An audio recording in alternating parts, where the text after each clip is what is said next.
Hello, and welcome back. So I have had this 64 testing this power supply for, well, a lot of hours. I'm not sure. It's not 24, but it's certainly more than 12. And so far, I know you can't see that very well, so I will poke 53280, and I will poke, 53280, comma 0. I will poke 53281, comma 0, and that probably still isn't incredibly visible. But if I change that to white, and I put in,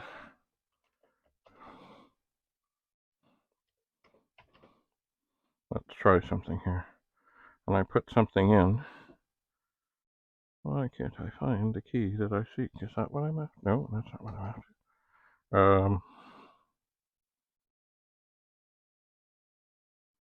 Huh. I'm looking for an apostrophe. Why can't I find it?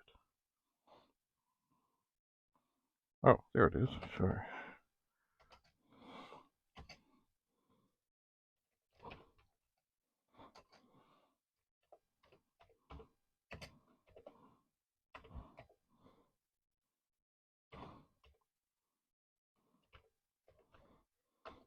It's funny when you put things in like this, sometimes they look really good, sometimes not. Oh, sorry, I forgot. We are on the air. Anyway, what does this say over and over and over? It says Rudy's Retro Intel. And why do I put that? Because Rudy is the fellow that built me this. So now that this power supply, oh yeah, it's cooking. It's warm. This would help heat a room, I'm sure. Anyway, enough of Rudy's Retro Intel for this moment. Now that this has been on for quite a while, under load, it's time to turn off the 64, pull this out, and very promptly put it in here and see that, okay, so we're up a titch. Well within acceptable parameters. So I would say that I will deem this power supply to be good. Now I will, of course, undertake the cleaning of this, but I will deem this to be tested and good. Now, does this mean it's perfect? No, but it has stood up. It certainly has. I don't know if you ever have seen inside Commodore things. Oftentimes they say Westchester burn-in. In other words, they plug things in, they leave them on, or they did, and they see what's what. And I'm not sure how long the Westchester burn-in was.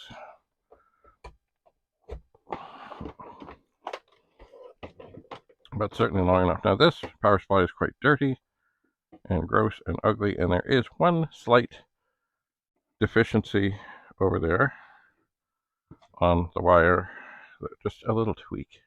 It's not terrible. Nothing wrong with the insulation. I will put this in, and we will see that before we commence our testing, we're at 5.13. So I will put this in, and I will turn it on. And up it will come.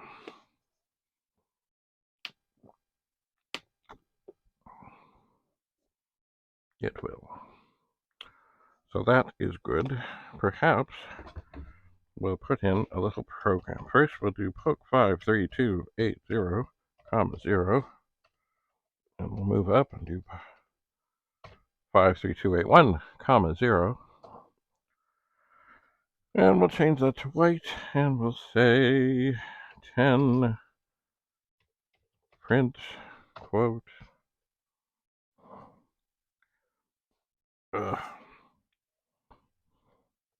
Sorry. Oops. Don't need a capital when we're in capitals.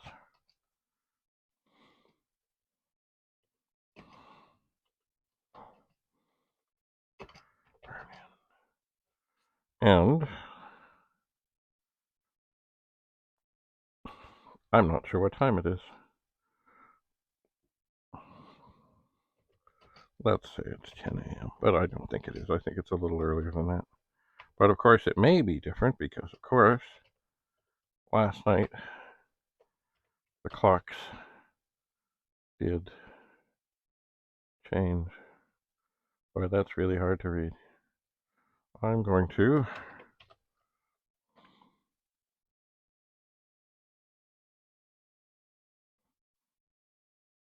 add it down. Oh,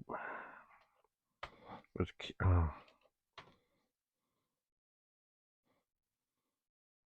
And I'm going to back that up. And I'll try and run it again.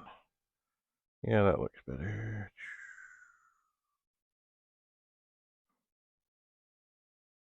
So it can sit there, and this power supply can get all warmed up. As I said, I will probably, because of the wire issue, and it's not much of a horror, it's just, it's got bent.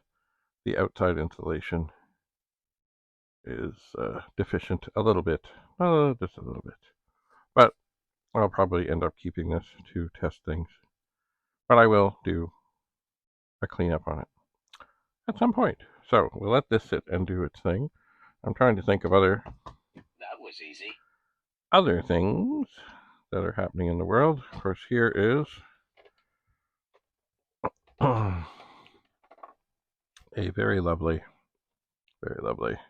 Silver Label 64. Very lovely. I have yet to open it or look at it or assess it, but it really is in great shape.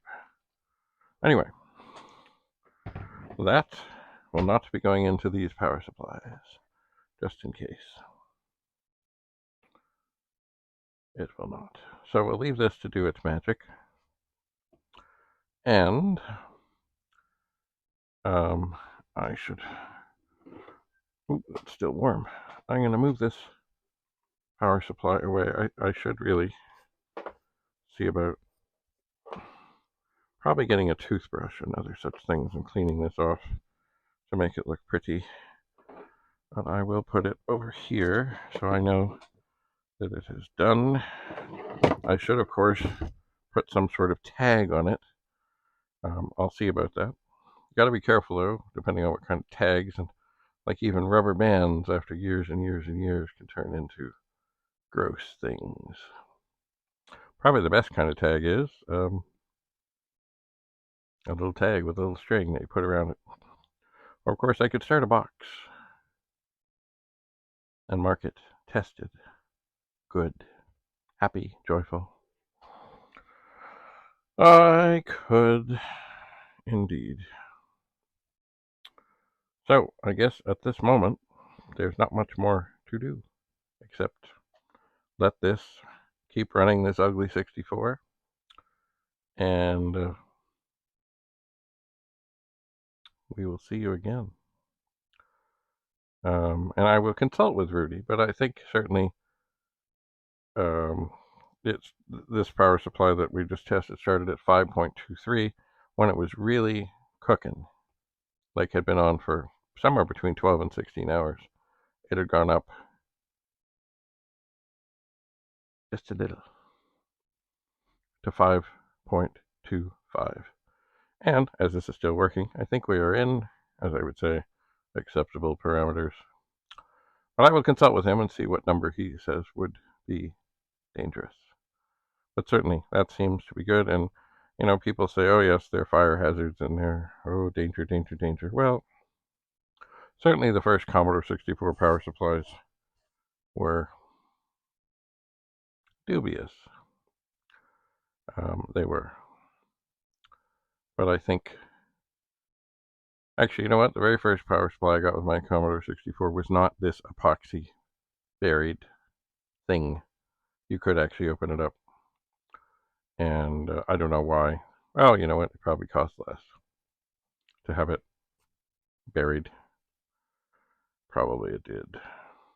But they certainly, you know, the power supplies for the 128 And the Amiga 500 and other things were certainly not, although I guess I have to look at it. I don't know if the ones for the 1541-2 are all locked up tight or if you can open them. I've never had a look. I know they're small, kind of heavy. I'll have to see. Anyway, we will burn in, and we'll see you again. So, thanks so much for coming. Until we meet again.